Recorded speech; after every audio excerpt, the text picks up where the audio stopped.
A young girl is abducted from her bed one night. At the same moment, across town, a woman collapses, uttering the warning the captor spoke to the young girl. How is she connected to this crime? Mulder is determined to find out her secrets and save the young girl before it's too late. This is not happening. This is not happening. Hurry. Your message said something about a kidnapping? Yeah, a 15-year-old girl named Amy Jacobs was taken from her bedroom last night, 10 o'clock. Is she here? No, they haven't found her. What are we doing here? A 30-year-old woman named Lucy Householder was admitted here shortly after 10 o'clock. She collapsed at work, suffering from some kind of seizure and what her doctors are calling glossolalia. Incoherent speech. Technically, but whether she knew it or not, she was repeating the exact words spoken by Amy's abductor at the exact same time 20 miles across town. That's spooky. That's my name, isn't it? Turns out Lucy Householder knows a little something about kidnapping herself. When she was 8 years old, she was taken from her bedroom while her parents were asleep. She was missing for 5 years until she escaped and someone found her by the side of a road. Apparently, her abductor had kept her locked in a basement the entire time. They never caught him. Welcome to the show, ladies and gentlemen. I'm your host, Mike. And with me, as always, my good friend, Andrew. How are you doing? I am very well, Mike. I've got my school photography kit standing by. Got my basement all set up. Ooh. Well, I have the FBI headed to your place right now. Just preemptively? Preemptively. Pretty wise. As we all know, the moral of the story in this episode is do not be a photographer's assistant. You will be a terrible person. You know, it's a hard job. I think Wade was just a little overwhelmed. That's the problem. Yes, that's what it was. He needed more support from his lead. That's the only real issue here. He needs more coddling and support from his lead. He can't load cameras. He's too busy with wandering eyes. Okay. Oh, yeah. That's a real problem is not loading the camera and being ready. Like, what else are you being hired for? Honestly. Yeah, that's your one job, dude. Make sure the photographer has a working camera. Come on, man. Now, we'll get into it, but the camera he's using actually is interesting. It's a Hasselblad 6x6, so not super easy to load, but essentially you load the film into a detachable back. So it is super easy to have like 6 of those ready so that when you need to reload, you just pip up and you're good to go. I used to have one of those. Oh, it's a nice one too. And they're coming back in vogue, even though film is so expensive to develop. It's so hard, man. I respect it a lot. You know, obviously there's nothing like a good film camera, but Jesus Christ, that is quite an expensive hobby. It is. And I say this with the most respect, Andrew, but it's like a dying breed, right? Oh yeah. It's like a choice to make yourself do that, right? To choose film over digital. That's a choice. I gave up on film pretty early on. I just couldn't afford the chance that it would fail. Yeah. Because, you can't go back to the client and say, oh, yeah, we lost the pictures. I'm so sorry. In the age of digital. Because I'm a hipster, none of these turned out. Yeah.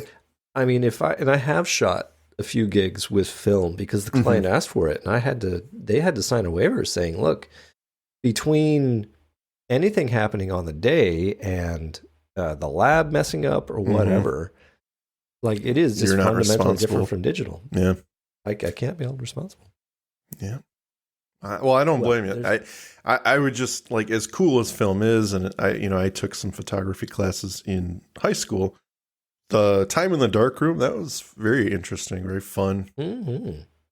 Beyond that, unfortunately, I didn't get too much into it, but it's a dying breed, unfortunately. Unfortunately.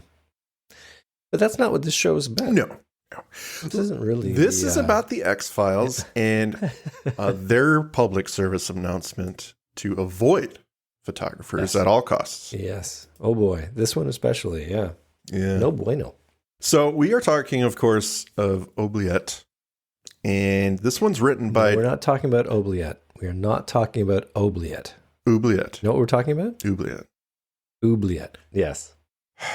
I'm sorry. I flip-flop between the two. I couldn't let that go. That's fair. That's fair. I don't know. It's weird because I said it that way before we started. I said, think you did. Oubliette. See, I flip-flop and I don't even think about it. So my apologies, sir. To the French people sir. of the world. The people who wish they were French, a.k.a. Canadians. Do not stir that pot, sir. You don't know what you're talking about. I'm joking. You know I love you. No, it's all good. But this one, interesting, that it was written by another dude, written by Charles Grant Craig. Yeah, one-off. And he actually left before it produced or began production. Yeah. He produced some things. He wrote this episode, and then he was off the show by his choice, I believe, before it even entered production. So that's interesting. And I gather when this episode was coming out, there was a kidnapping of a 12-year-old. Yeah. They had to change some stuff. They were worried that it was too similar to an actual case that was happening at the time. Yeah, and unfortunately, she didn't. She did not. So, yeah, they certainly don't want to tap into that because that's... No. I mean, the last thing you want to do is turn people off from your TV show and minimize something like that, you know. Obviously, that is not their intent. It just unfortunately coincided with that event. So, and were you a Firefly watcher? Did you watch that show? Yes, I was going to mention. Yeah, Jewel State. This is one of her youngest roles. I don't know her before this, unless she was on. There was another Nickelodeon show, I think, that she was on. It was another space show, if I'm not mistaken. So that may have been her first, but she may have been younger than she is here for that one. But I believe, if I read the comments preemptively, she was Catalina from Space Cases. Does she have rainbow hair?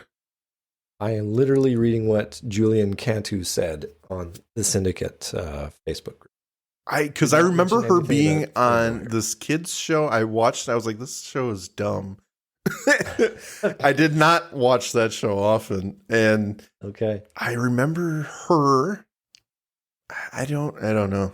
I could be misremembering. I don't know, but it doesn't sound like I am. So, anyway, yes, ladies and gentlemen, welcome to the Space Cases. The podcast. Space Cases podcast. We'll be talking about Jewel State.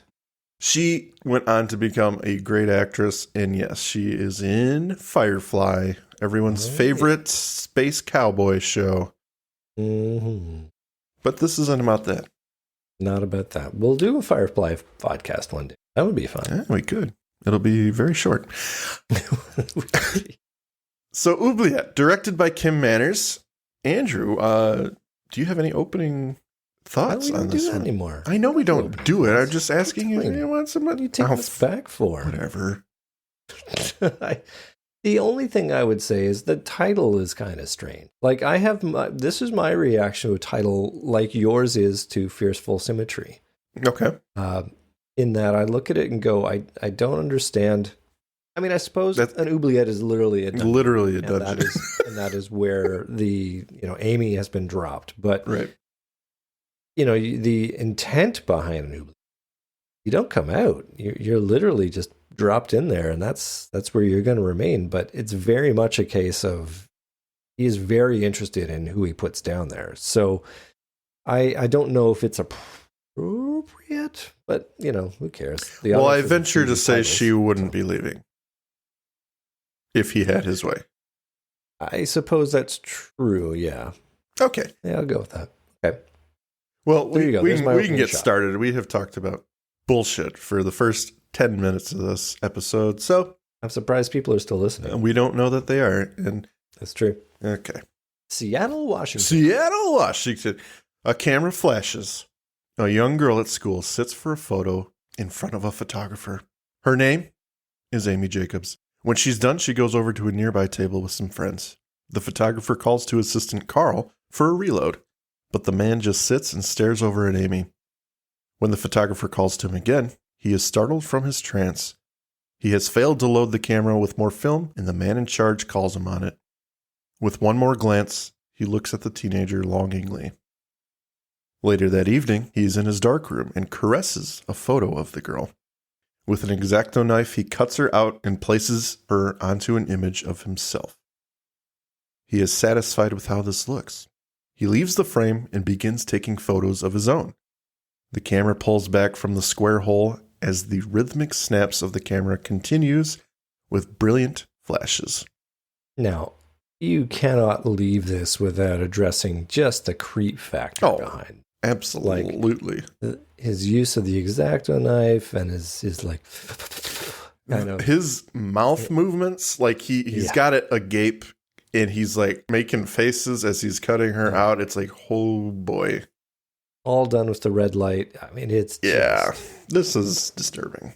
He plays it so creepy, and apparently in real life he's super nice. Like, that's one thing Jewel State had said was this could have been real uncomfortable, but for the fact that Michael Chifo was super above board and super nice, made her feel comfortable. So that's good.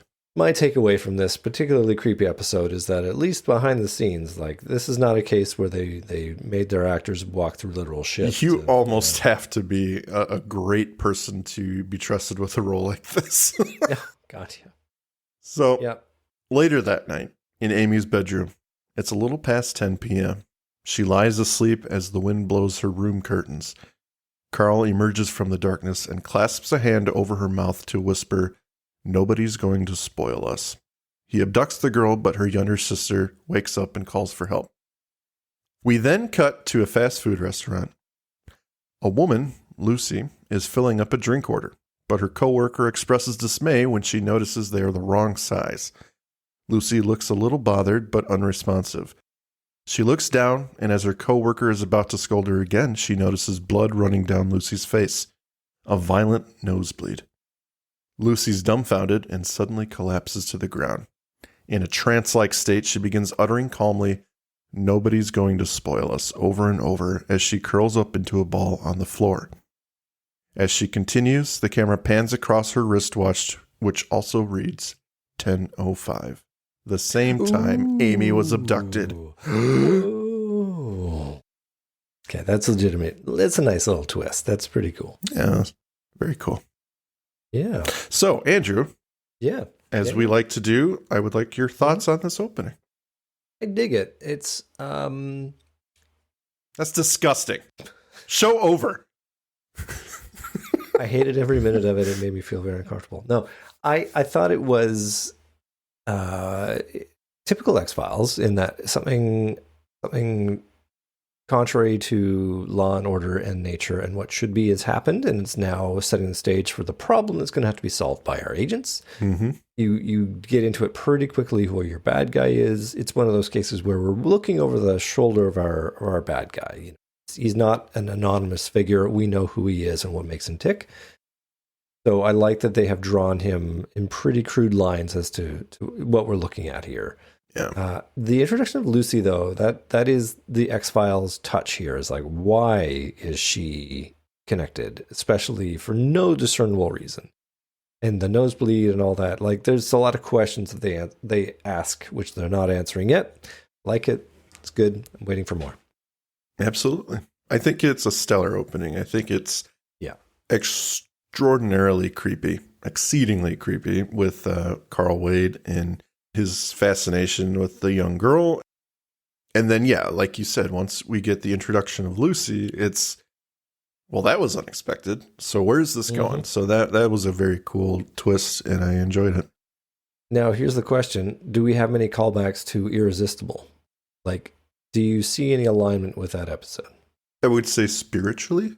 Yeah, and certainly the antagonist. Yeah.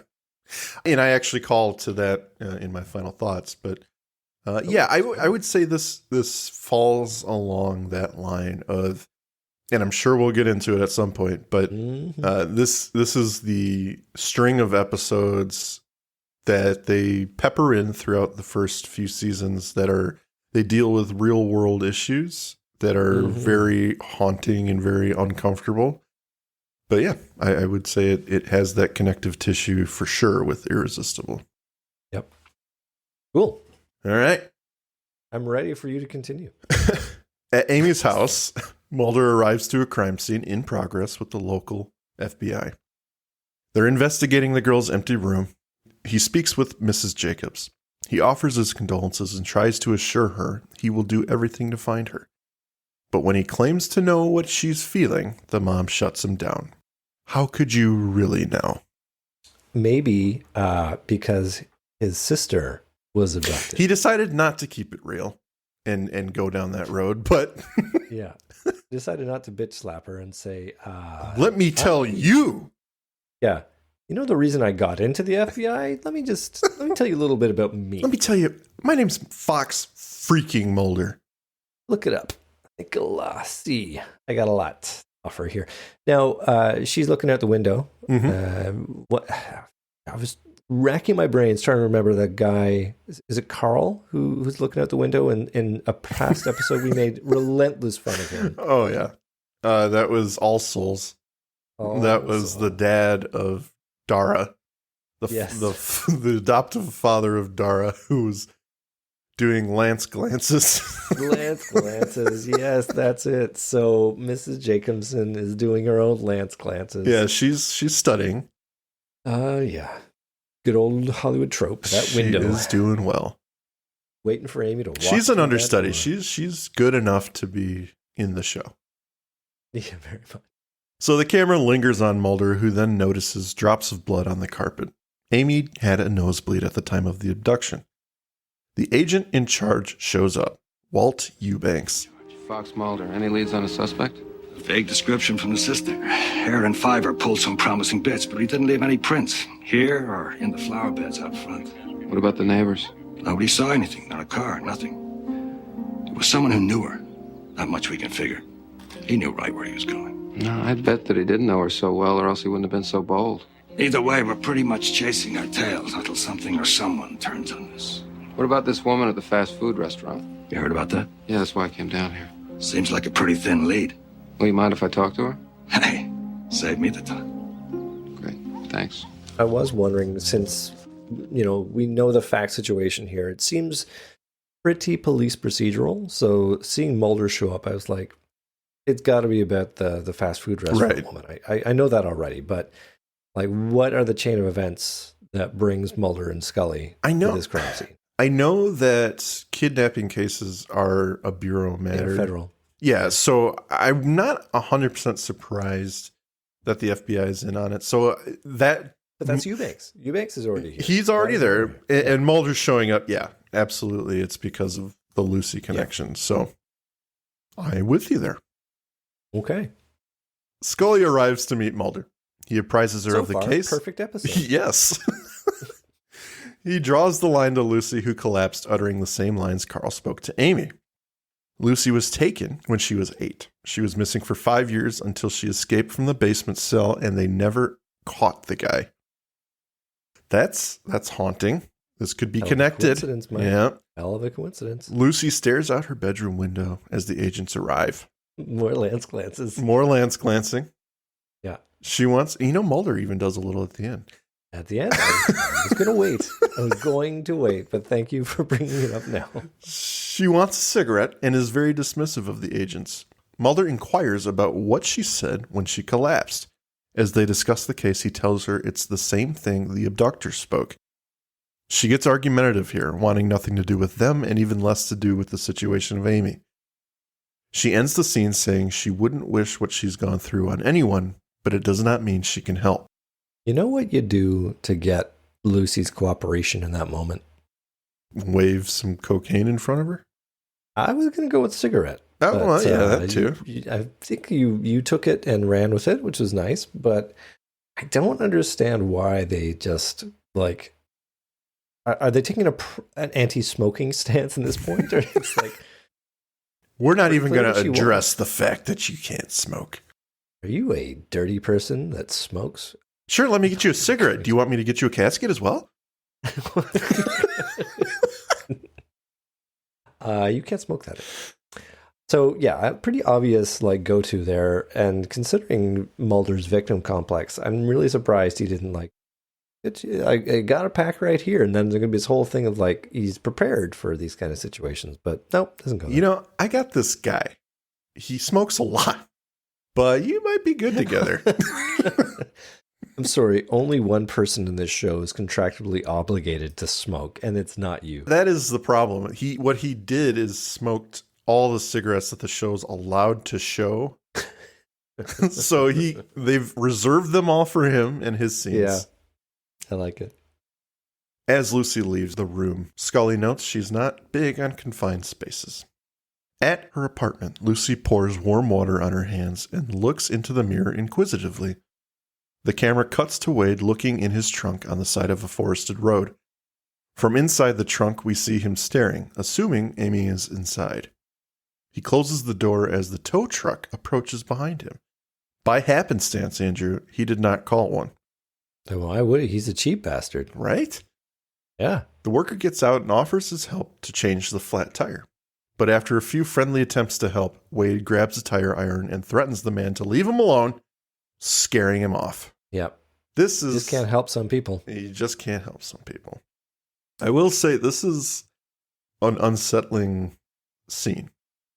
Because you know how close she is to safety. It's kind of like when Scully was abducted with Dwayne Barry and the officer rolls up. That was exactly the scene I was thinking of there. They've probably the gone same to road. this. Yeah, it probably is. Might be the same car. They could have done it a bit. I mean, I think they needed to say something about this character, that he can react with violence if he needs to, because this is the most violent we ever really see him. Right. I think that's why they choose to go this way. Yeah, it's obviously a setup for the ending, but I think it's done in a way that actually makes sense. They've got this interaction that no one could forget, right? So when the tow truck driver comes back later, it's not like he just drove by, right? So he knows this guy's face. So when he eventually sees it on APB or whatever, maybe he'll remember this, and it actually gives credence to how he comes forward. I guess that's kind of why it works for me. Yeah, I buy that too. Yep. Unless you have really a problem with it. He's also just cheap too. He doesn't want to pay for a tire change. He doesn't. He's like you are not going to squeeze me for $10, sir. I did not call you, sir. I did not call you. So you're going to change this flat for free. Which makes me wonder, well, no, I guess he does have a spare tire, because like he ends up getting home and he drives his car later, but it's like, yeah, you're not going to just fix that tire. You need a spare. Yeah. You better have a spare. He just pushes it home. He just pushes the car home. It's a tree. You're more trouble than you're worth, girl. Back at the regional office, Eubanks and Mulder talk about Lucy. She's done some time, prostitution, drugs, and the like. Her and her boyfriend are sketchy, but Mulder pushes back, saying he doesn't think she's involved. Scully enters with some interesting information. Lucy's blood is O positive. Forensics lifted 2 types of blood from Lucy's work clothes. O and B positive. And guess what type Amy's blood is? So it's an open and shut case for Scully. Lucy's involved somehow. So it's at this point the episode begins to lose me a little bit with the transmigration of blood into Lucy, like having the 2 different kinds of blood. Mm-hmm. It's appropriately X-Files in that it's just like, this just happens. Don't need to explain it, just happened. You figure it out, audience. I guess I was hoping for a little bit more how, like for all I can tell, it's magic is the answer. It is. And to be fair, I don't even find fault with that so much as I find fault with the realistic aspect of it. As I've mentioned several times, I'm sure on this show, I'm a big fan of true crime documentary and stuff like that. And I know how eager we are to put blame on someone, especially in an emotional case, something like a kidnapping. Yeah, she was. Yeah, but not as the person who did it. Not as the person who did it, but as the person who is an accomplice to it, perhaps. Like, the timing doesn't work. The one thing I take away from watching police procedurals and police stuff, American justice, is that there is the capacity for the system to bend quite flexibly in order to put the wrong person away. So I could see that happening here. I'm just surprised that Scully is able to Is one of them. be so on board with it. Yeah, exactly. Doesn't fly for me. Yeah, that is rough. And unfortunately, Scully being Scully in this episode doesn't work all the time. Yeah. Yeah, to Scully, she is undoubtedly involved at this point. And it is unfortunate that she's taking this stance because I don't really buy her willingness to just accuse her like that. It's very Scully, but it doesn't always work for me in this episode just because it's so obviously not Lucy. Yeah. I don't know. Well, the problem is we know.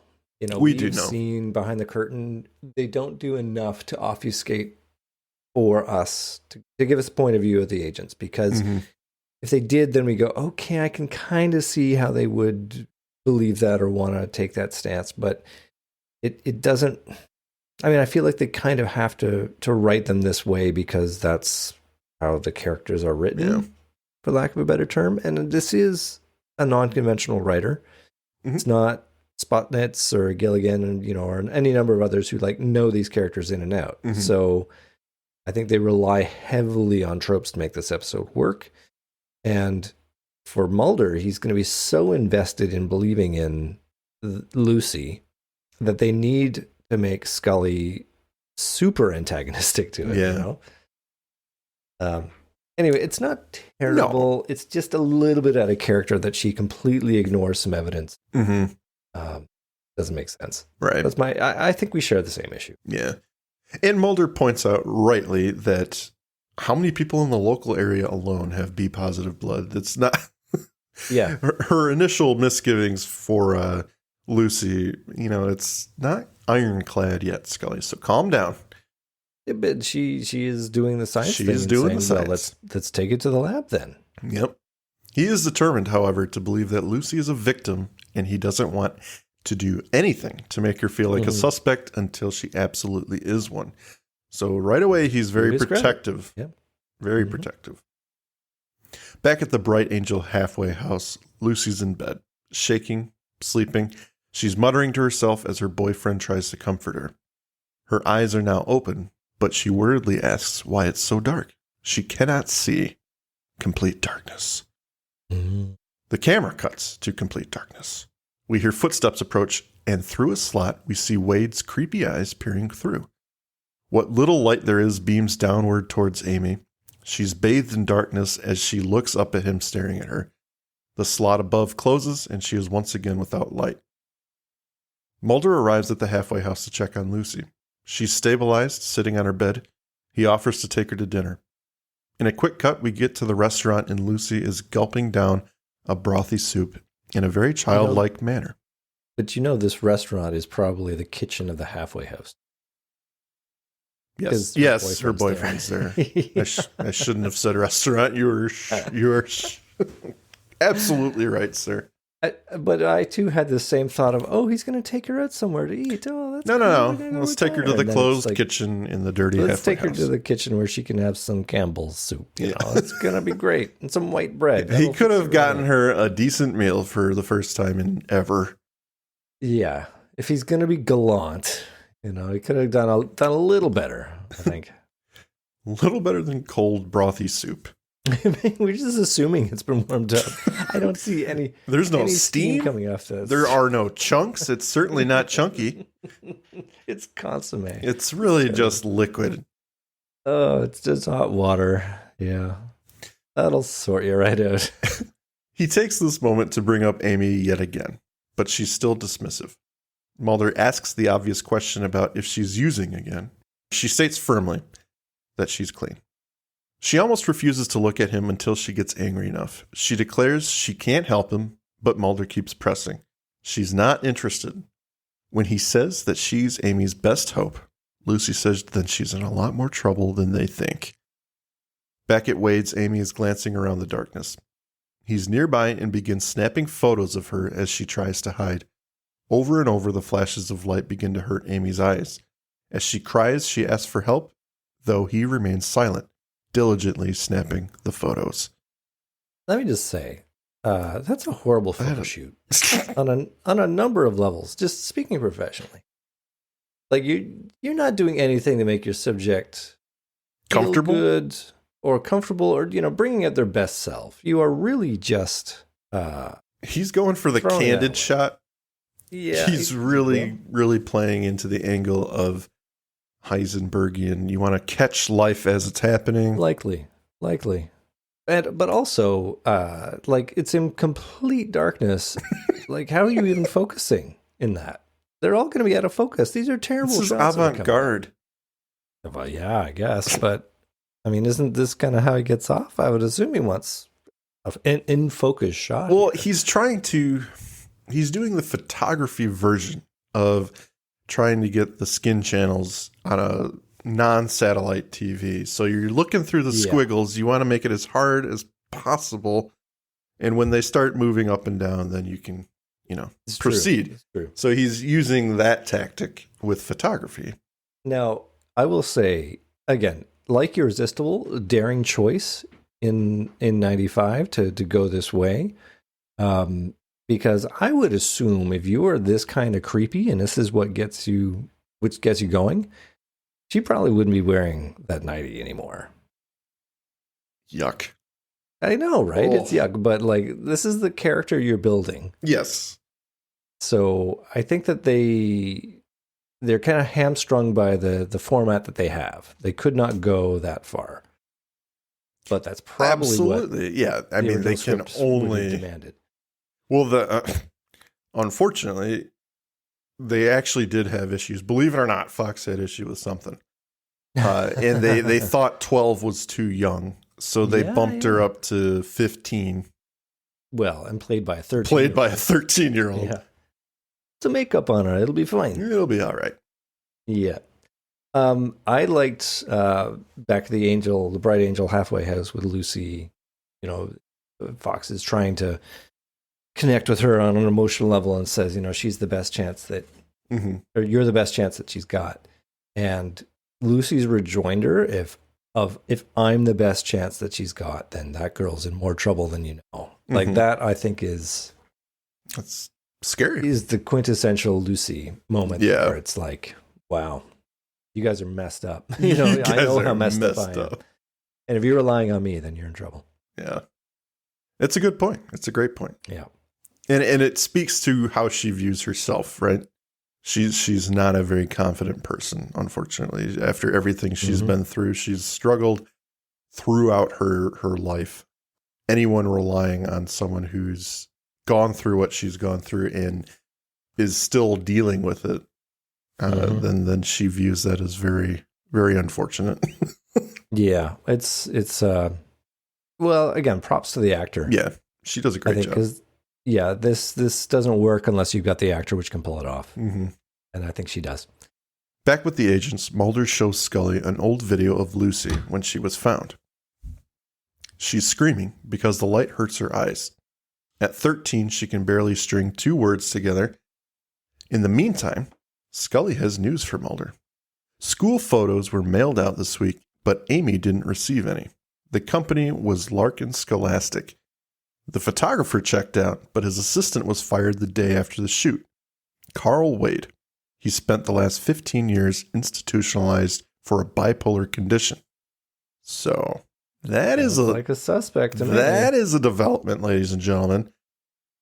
It's actually pretty early on that they get their suspect. The lead, yes. Yeah. That's different, but yeah, so they spend the last 25 minutes of the episode actually chasing Wade down, which is interesting to me. It's not frequent that they get the bad guy or know who the bad guy is, right? Yeah. Until the last however many minutes, but we know him from the very beginning, though. We do. So it's cool that we actually get the whole chase. This isn't going to be a quick, let's run and grab him. They actually have to find this guy. So I like that aspect of it. I do too. Absolutely. Mulder's going to take his picture to Lucy. Oh boy, that's going to go very well, Andrew. Yeah. So I want to show you something. Back with Amy. She hears Carl Wade milling around the house and notices that he's leaving. As he backs out of his driveway, she waits until she can't hear him anymore. She makes her move. Over on the wall, she notes a pinhole of light shining through boarded window. She tears the planks off as fast as she can. It's here Mulder chases after Lucy when she tries to leave his presence. He makes the wrong move and puts a hand on her to gently calm her, but she lets him know sharply not to touch her and that she doesn't like that. Second time the X-Files has delved into the territory of Personal space. Personal space, yeah. The last time being Scully's regression hypnotherapy. Yeah. She takes a moment and begins talking. She was doing all right until this started. It's a heartbreaking moment, I think, because you can really develop more attachment to her character, who's been through so much already. And when she says that line, it just really sends the signal that she just can't catch a break, right? Yeah. It's a heartbreaking line. You know, she was finally getting her life together, and now all this. Yeah, that's sad. Taking the opportunity, Mulder shows her the photo, and she runs out the door. Back with Amy, she finishes removing the planks, but to her dismay, Wade is arriving back at home. Sensing time running out, she begins sobbing. As he enters the house, he hears the boards thunking inside the basement hole and makes a mad dash to stop her. Can I just ask? Yeah. Where did Carl Wade go in his car for what appears to be exactly 2 minutes? Well, a better question is, how long did it take her to pull those few planks off the window? But yes, really, you are right. It was a very short trip. They needed to finesse the time and space angle of that, because it looks like it's very she's quick. Going to go to 3 boards. She knocks down 2 of them pretty quick, and then he's right back again. And he's got like pictures and groceries, so it's like, yeah, he went to town. Literally, he went to town, and he at the bottom of the hill of this town, and the grocery store and the photomat are right next to each other. Right there. Convenient. Why he lives there? Yeah, photos and beer. Yeah, or maybe at first I'm like, oh, he forgot his wallet. You know, he came back. Except he has the groceries. That would have been better. He should have forgotten something. He's in the car. He's going down, and he like slaps his forehead. Goes, oh, you idiot! Again. Yeah, and turns around. That would have been better. Well, she bolts off into the forest, and this scene is interspersed with shots of Lucy running down the streets as well. Mm-hmm. Amy tries to lose Wade by zigzagging through the trees, but he's able to catch up with her and knock her down. At this moment, Lucy falls. Mulder comes to her aid, and she cries out in pain. When we come back from commercial, they're talking in her room. He informs her of Carl's name and how he found Amy. Mulder pleads with her to tell him what she's going through. She feels like it's happening all over again. He then connects the dots for her. She's feeling exactly what Amy's feeling at any given moment. Outside, the other detectives arrive with Scully. They're here to arrest Lucy. All the blood on her uniform was Amy's, and Mulder and Scully get into it a little bit on the stairway, but when they arrive in her room, Lucy has fled. So, I will say, there's probable cause to arrest Lucy. At that point, yeah. Yeah, I mean, it's completely impossible. It makes no sense, but you bring her into custody. I am totally on board with Scully in this moment. Mulder has clearly let his emotions sort of run this case. Yeah. I get why they write the scene this way, but at the same time, it's like, listen, this is just where the evidence goes. Yeah. May go terribly wrong from this point, but at least this is what the evidence is saying. Mm-hmm. Yeah, you can't really argue with this. It's not really one of those things where she's going to stay out of a police station. She will definitely at least be brought in for questioning. Yeah, exactly. Despite how many witnesses say she was across town at the time of this kidnapping. Yep. Could be all sorts of reasons why, in fact, no, the kidnapping didn't happen at exactly that time, you know? Yeah. It happened earlier. You remember it differently. Lucy took a long break, didn't she? The narrative writes itself. Yeah. So back at Wade's, he begins scolding Amy for running and asking why she did it. He thought she understood that he was taking care of her. She begs him for water. He gives her a small drink and she gulps it down. Afterwards, she cries out for her mother. Ignoring all of it, he leaves quietly as she begs for her life. Back at the FBI office, Mulder and Eubanks argue about Lucy's involvement, and he tries to get support, but to no avail. Mulder lets out his theory that she bled Amy's blood, and it's pretty much a closed case at that moment. Eubanks dismisses it as nonsense. What does Scully say at that point? I think you just used up your credibility with Eubanks or something. I think you just used up your credibility. Yeah, and admittedly, it's ridiculous. It's the go. So she bled someone else's blood. That's what you're telling me. That's what you're telling me. Okay, does that happen often up there in Washington? Because it sure don't happen down here in Seattle. Right. Yeah. Scully steps in to console Mulder, but also try and reason with What's him. wrong, Scully? You are protecting her beyond the point of reason. I'm protecting her because I think she's connected to Amy Jacobs. It's not the way everybody else thinks she is. Did you consider for 1 minute that the person she's connected to is Carl Wade? Carl Wade. Why would she be connected with Carl Wade? For the same twisted reason that abused children crave their parents' love, or hostages develop sympathy for their captors. I mean, maybe Lucy developed some kind of emotional dependency. After 5 years in a dark pit, I'm sure she developed some kind of connection with Wade, just not the kind that you're suggesting. Well, it makes a lot more sense than the notion that she's bleeding Amy Jacobs' blood. I don't know how to explain it, but I think that Wade's abduction of Amy triggered some kind of physical response in Lucy, some kind of empathic transference. Mulder, That's how I account for what Lucy's going through. That's how I account for the identical words that corresponded to Amy and the spontaneous wounds and blood as well. Then why did she run? If she's innocent, what was she running from? Because she's afraid. You don't see what you're doing, do you, Mulder? You are so close to this that you just don't see it. What don't I see? The extreme rationalization that's going on, your personal identification with the victim, or in this case, the suspect. You're becoming some kind of an empath yourself, Mulder. You are so sympathetic to Lucy as a victim, like your sister, that you can't see her as a person who's capable of committing this crime. You don't think I've thought of that? I have. And not everything I do and say and think and feel goes back to my sister. You, of all people, should realize that sometimes motivations for behavior can be more complex and mysterious than tracing them back to one single childhood experience. And I really like that. Yeah. Like, this is... I'm so glad that they didn't sort of lean too heavy into the trope of Mulder and Samantha, because that would be really sad if they did that. It's just like, it's always about this. It's too obvious. I mean, they allude to it, but it's really, it doesn't have to be about that. And I don't believe it really fully is. Of course, there's a big part, I'm sure, that is about that. But oh, sure. It's there. It's a very enjoyable episode without that aspect. And I think it could very well be that he's just determined and he's empathic towards a young victim like this. And that is who Mulder is, except in Excelsis Day. Yeah.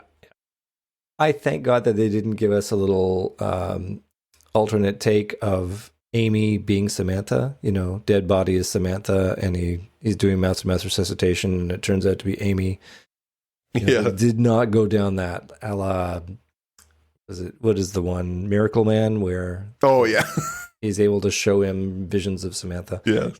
I think in the production notes I read that it's David Duchovny who actually said, we need to draw out the fact that it's not Samantha. Yeah. You know, we need to have a little bit of time devoted to that, because otherwise it's just going to be the same thing all the time. So if that's in fact true, then props to him.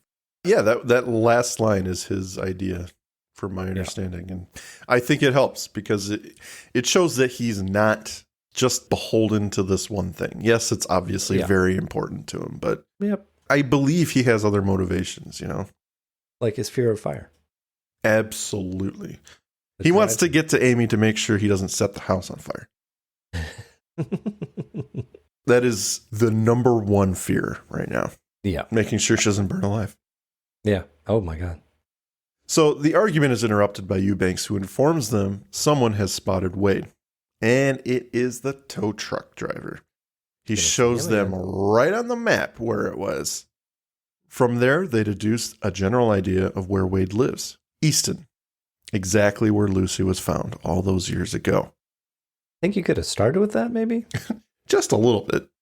I mean, the plot has really been hammering us over the head with how it's the same guy. Yeah.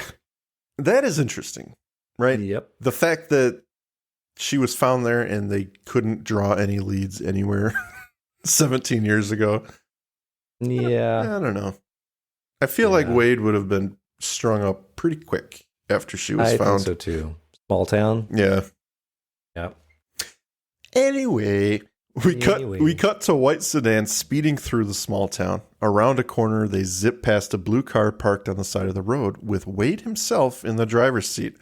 Lucky they didn't notice him. He seems to suspect something and makes a U-turn back to his place. Mulder points out the photo studio and he assumes Wade has an account since he's a photographer. They locate his address and descend upon it. When they enter the home, they find the Oubliette and Mulder goes inside. Scully and the other agents wait for him to come back, and when he does, we see his arm around a scared Lucy. Oh, it's Lucy all the time. It was a nice little bait and switch there. Yeah. Now, tactically, okay, first of all, the assault on Wade's house.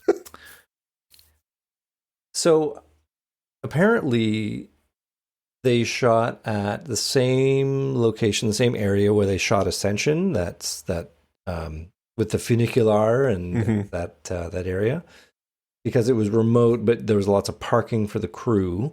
But it looked pretty Spartan, so they added 1,000 prop trees to fill in the visual blanks of the space to make it look a little bit less.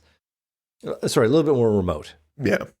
And I got to say that these trees really do stick out when you're looking for them. Like they are super green. They are growing in places that no tree should grow. Like they're right next to old growth. You know, it's like no tree was going to be able to grow there. Right. So, yeah, I never would have noticed that unless I'd read the production notes. And I think on the rewatch, it's like, oh, hell yeah, that's just not right.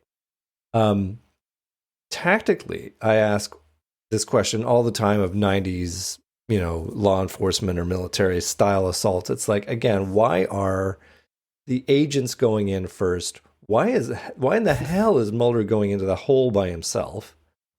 Well, you know, I mean, that's just standard procedure, right? You go one at a time to make sure no one's there. Yeah.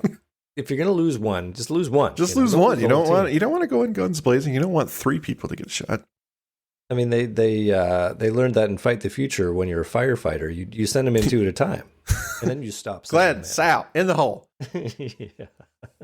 I'm not going to go in as your fire chief. I'm just going to send more sheep to the slaughter. Oh, poor TC. But, yeah, there it is. Yeah. After commercial, Mulder's flipping through photos of Amy as Eubanks interrogates Lucy, but she claims ignorance. They weren't here when she arrived. She just showed up. She's been here before. This is where she was kept. Eubanks places her in custody, but Mulder volunteers to walk her out. She says Wade hasn't touched Amy yet, but he wants to.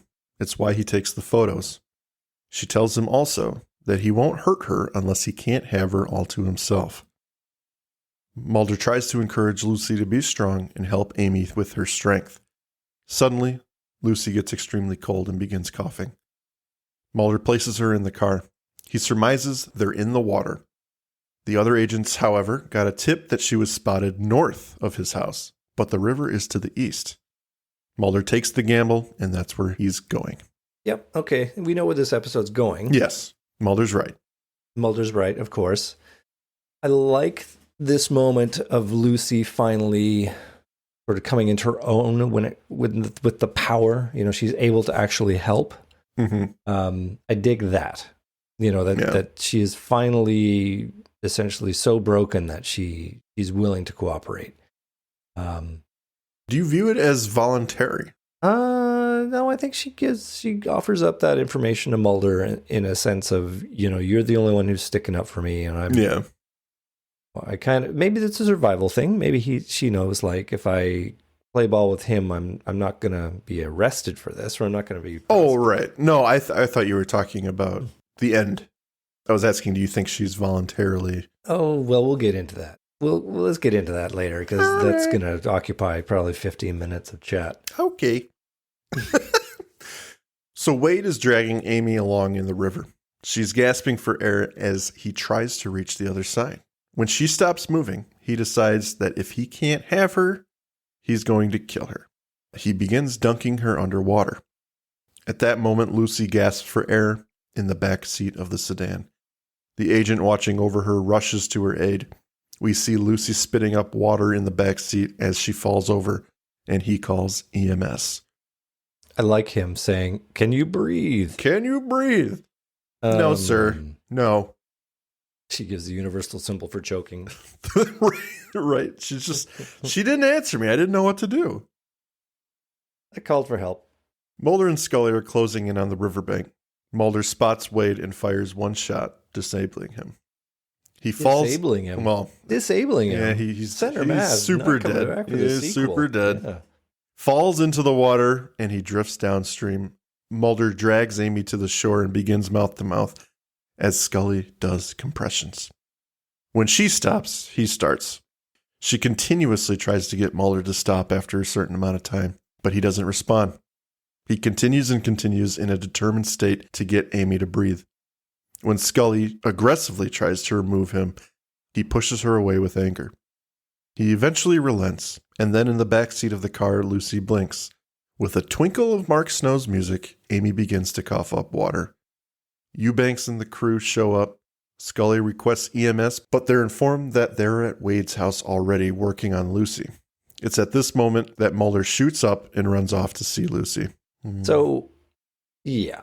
The water coming out of Lucy's mouth, again, this is seems liquids were able to transfer between these two people. I guess.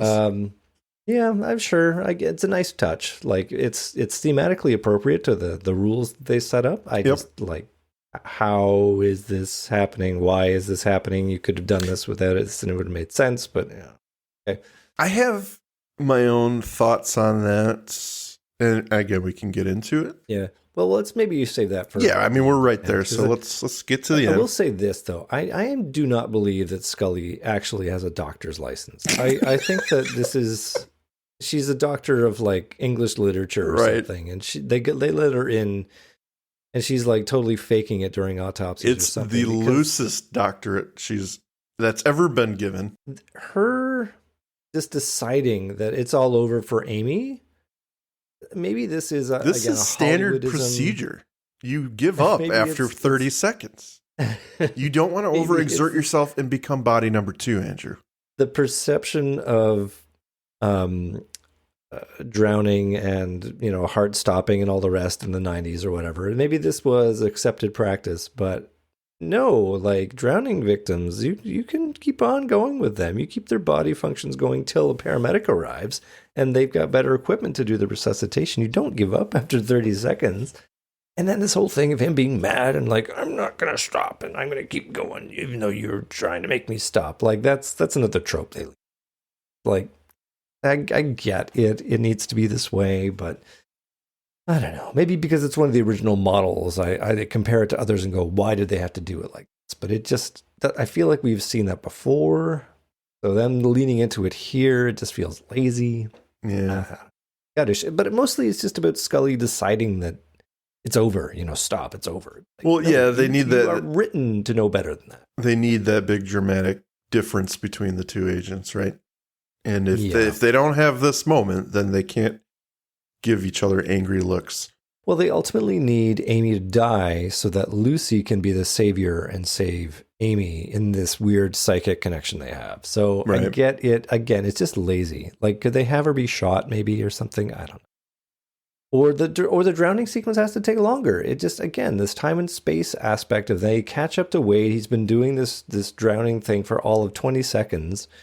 And that's it for Amy, It's they should have messed with the time and space to make it make sense, and so it's confusing for us as viewers that they give up. That Amy should be revivable. It just doesn't make any sense.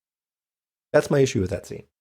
Maybe she was so malnourished and without proper sustenance that her body gave out. Yeah, maybe that was it. Maybe. God, Andrew. All right. Science, biology. Anyway, so Mulder finally arrives back at Wade's compound. And yes, I'm going to say compound because that house is big and they descended That's what it upon looks like. Yeah. He arrives to find her on a gurney. He removes the sheet from her face and caresses her cheek. He begins crying as he kneels down to look at her.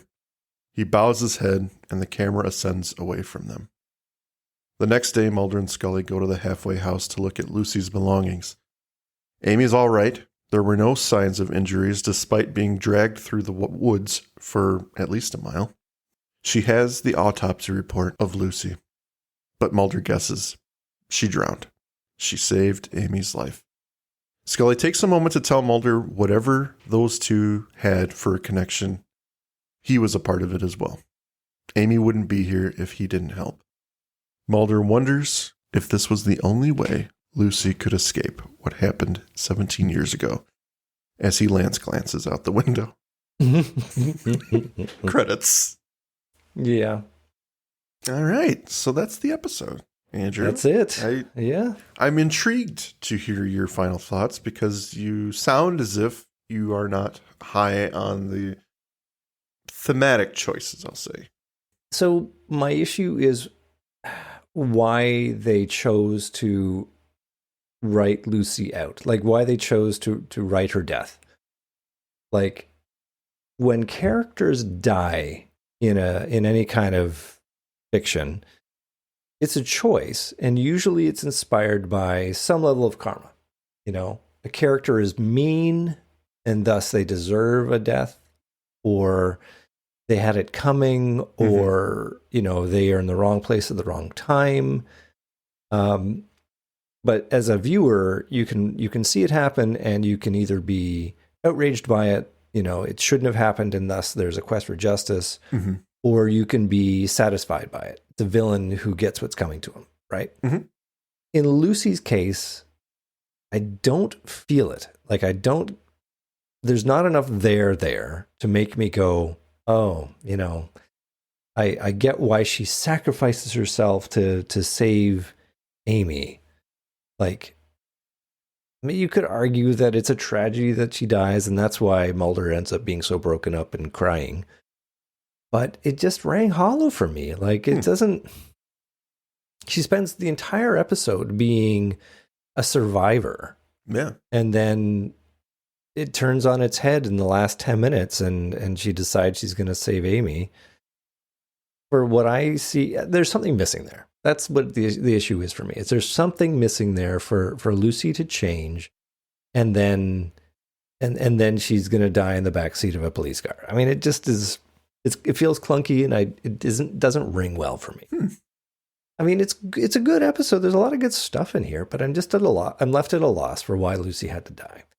And I get its pathos. She's a victim, but it feels obvious and lazy. And I mean, I suppose it's unnuanced because it's a writer that we are not familiar with. I don't know.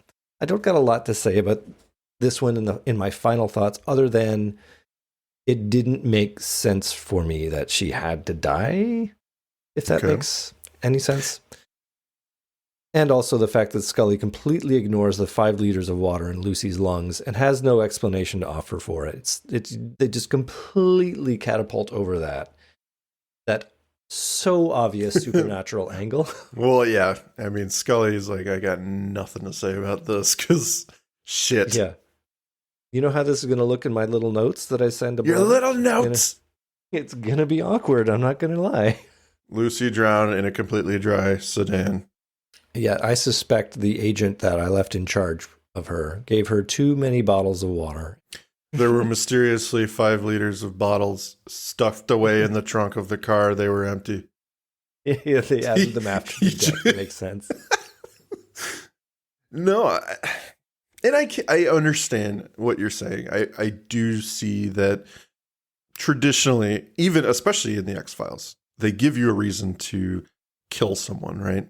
They disagreed with Mulder, so therefore they must die in a lot of cases. But yeah, often.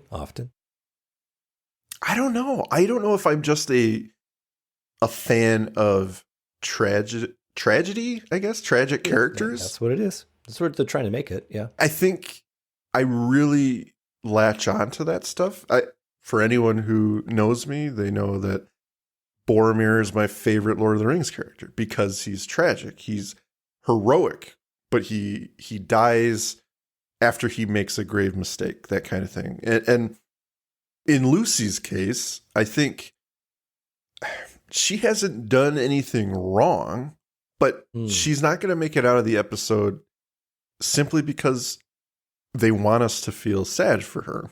And I don't know if I view her death as unnecessary. I don't think it's necessary, but I don't think it's unnecessary. I think it helps the episode because she is a sad character. What her life was constant pain.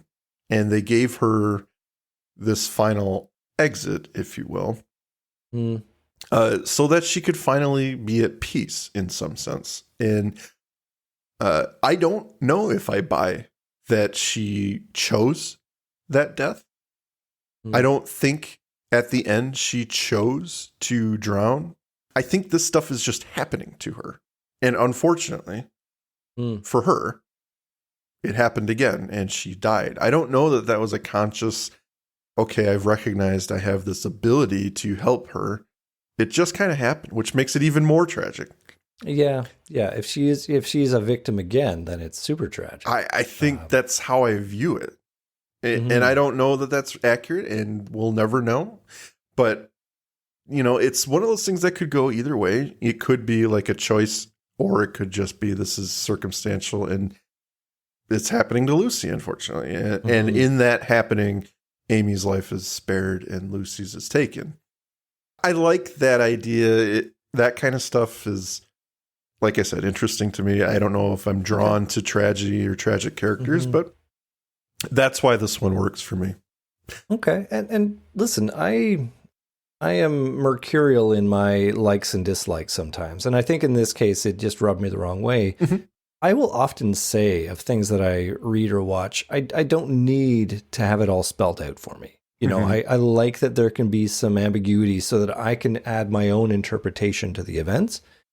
So, and there's a lot of that in this episode. They do not tell you why, what is the mystical method that connects these two? Is it psychic? Is it magic? Is it physical somehow? They don't go there, probably because it would be super clunky to try and figure out what that actually, how it is. They just say, this is what the symptoms are. We're not going to tell you the cause. Yeah. I just wish that they gave us a bit more so that we could sink our teeth into it, because that's what's missing for me. Is it's like I don't understand how the blood gets into Lucy. I don't understand how the water gets there. It's basically just magic. Is what I get. That, as I mentioned right before the ending of the episode, I think one aspect that I can agree with you on that, where it's confusing as to how that really works. Now, that being said, someone sharing a connection with someone and feeling their pain. That's a thing. It's a thing. Sure. And they take it to the X-Files level in this episode. And pump it up to 11. And then they give it the old Howard Gordon. Yeah. But here's kind of where and I'm not saying this is an answer or an excuse or anything, but in the case of Lucy Householder, I don't know if they're trying to make us think or the possibility emerges that in those moments, they are the same person. For some reason, that connection is so strong in those moments where they become like one entity. And do they hint at that at all? No. So this is all Mike Cannon. Not even canon, because I don't know how much I believe it, but no, but I like it. It's the first thing that makes sense for me. Now all you need to give me is the Freaky Friday moment where that connection is established. Right. That's the thing that's missing. Is the only connection is that they were abducted by the same person over time and space. And that's the thing is it's like, is he Magic Man? Is he struck by lightning? Like what is that's the only connecting tissue. So yeah. And yeah, they if they had gone down that road, it would have probably made it much more palatable to you and other people who maybe share your opinion. And I think it might be an oversight. You know, there is no definite answer, and that's okay in the X-Files, but sometimes, you know, they leave us with too many questions. But that theory just kind of jumped in my head a few days ago, where it's like maybe when they're saying, you know, she's reliving her experiences through Amy or whatever, maybe that is their way of saying they're becoming one person. I don't know. And maybe that's how the blood and water get in her lungs and whatnot. That is how I am going to understand it from now on, because that's the only thing that... And I appreciate that you found that. Fair enough. Do you want to talk about some listener comments? Yeah, we got some listener comments because we remembered to ask the question. Yes, that's right. We did. You remembered to ask the question. All right. Do you want to start the first one there? Let's see what we got. Well, while you're looking up, this is my favorite so far. Okay. It's Sarah Lee saying, I just have to criticize the way Lucy eats soup. Just look at how she holds that spoon. Yes. Like she's never used one. That's all. Like a Neanderthal. Yes. And let me just say, that is a thing, and I hate it in real life. People do this as adults, and it pisses me off. The end of that story. Listen, she's had a hard life. I think she can probably eat soup. I give Lucy a pass before anyone I know gets a pass. Yeah. I mean, all she needs to say is, were you held hostage for 5 years in complete darkness? Yeah. No? Okay. Well, then go fuck yourself. Julian Cantu, also gross photography assistant, doesn't get double background check before being around children. Some school. Yeah. 1995. Probably wasn't a requirement. Probably wasn't a requirement. Have you ever abducted anyone? Oh, listen, I have a question about this form. This line here that mentions child abductions, is that absolute? I mean, do I have to answer that? I mean, there's a funny story around that. I mean, real misunderstanding. No one proved a thing. Can I just add a note at the bottom? Choosing not to answer? Yeah. You're hired, sir. Listen, it's not an absolute no. I'm just saying we need a writer. Yeah. Liza M saying, I don't know whether Oubliette is more creepy or depressing. Not a bad episode at all, but I really, really don't enjoy watching it. It's uncomfortable. I think that's where I land on it too, and for reasons that I have blogged to death, probably. Well, not just that. It is an uncomfortable episode. I can understand that on multiple levels. Right. I can be okay with the chase. I can be okay with the whole police procedural, they're taking steps, they're finding info, they're uncovering clues to find the bad guy and deliver justice. That's all fine. It's the Lucy story, that is depressing and unrewarding for me. Like, they dress it up like she sacrificed herself to save Amy, but so that's where I land on this. It's just I have a hard time with turning Lucy into a saint. Right. Ultimately is what they're trying to do there, and it doesn't land. Fair enough. Emily Messenger says, Mulder makes me uncomfy in Oubliette. I can't quite put my finger on exactly what it is, but his attachment makes me squirm. Interesting point. Interesting. I mean, I thought that the crying at the end for Lucy felt a little bit forced. Yeah. I mean, we've seen it before, but, they've known each other for 2 days now. It seems like it comes out of nowhere. Yeah, I can see that for sure. Having that kind of attachment to someone you just met. Mm-hmm. Now that makes me wonder. Is it more about his sister at that point? It's where it comes back, right? But they haven't addressed it for the whole episode, so I don't think you can pull that out. Maybe he's lying to himself when he says it's not really about that, but we'll never know. We will never know, because we are going to forget this episode now. Oublier, meaning to forget. Oubliette. En français. I think we're done, Andrew. Let's close the lid on this episode. Oh, very good. Let's throw it in the dungeon, and we will move on to Nice next time. It's got one of my favorite moments in the X-Files. Oh. Cool, man. Well, that was a lovely time, Andrew. It was. If you would like to say goodbye, please do so. Ladies and gentlemen, thank you for spending your time with us on the morning, afternoon, evening, on the John, wherever you're deciding to listen to us. It's been a pleasure inserting our thoughts and feelings to your ears. And I hope you have a lovely rest of your day. Goodbye. Thank you for listening to today's episode. If you liked what you heard, please rate and review on your podcast app of choice. Andrew and I would be eternally grateful to you fine people for helping us expand and get the word out. Also, we've got a killer group on Facebook. Feel free to join in on the discussion at facebook.com/groups/thisisnothappeningpod and become an official member of the syndicate. We do polls and we have questions for every episode to give you guys the opportunity to chime in and possibly let your voice be heard on our recordings. And please join us on our new Twitter at tinhxfilespod, no dash, to stay up to date on everything, moment to moment. Thank you, and remember, don't stop swimming.